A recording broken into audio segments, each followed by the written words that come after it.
Can we really know God?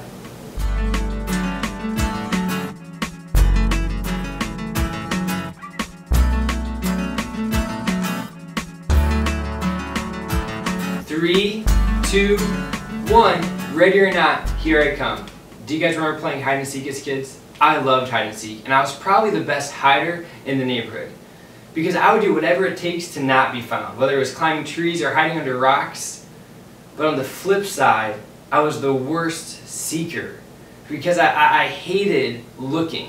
If I didn't find someone in a minute or two, I just wanted to quit and go home. I know that sounds stupid, but even the reason I'm talking about this is because I realize often in my life, even these childhood habits or experiences have followed me into adulthood. Specifically today, realizing in my own life and maybe in your life, it feels like sometimes I'm playing a game of hide and seek with God. That I think we can just go through this life or the busyness and the routine and we just feel like we're searching for something, specifically someone. And we feel like God is hiding from us. You see, maybe we start off this new year and we said, I'm going to get to know God in a new way this year, and already a few days in, we find ourselves distracted. We let social media, family, friends work in the way, or maybe you've just settled in your relationship with God, you're just doing the bare minimum. You might know a lot about Him, but you don't really know Him.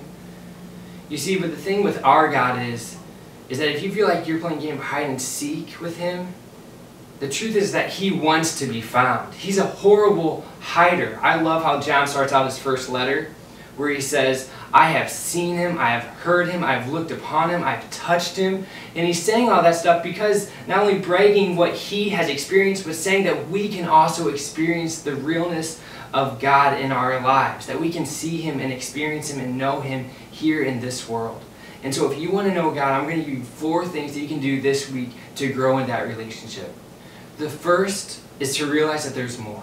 There's always more to your relationship with the Lord. Whether you're a priest or new to the faith, God has something new for us. And as we internalize that truth, it motivates us to go to Him and know more about His heart.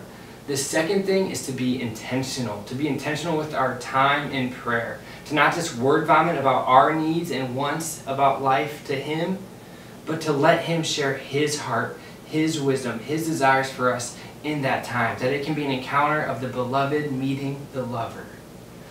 Thirdly, share Jesus. If you know God, if you have an experience of God, share it with your family, your kids, your co-workers. When we share about God, it forces us to take on a new reality of that relationship. It becomes real in a stronger and personal way. Fourth is be patient. Be patient with yourself and be patient with God. This relationship of knowing God is a gift. And God wants to give it to us, but it's still a gift. And so be faithful in your relationship and allow God to reveal Himself to you as He wants.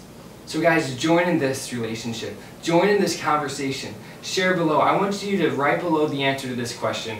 Is that what is one thing you are going to do this week to know God more? What's one thing, just one thing you're going to do this week to know God more? Share below and we'll be praying for all you guys. God bless.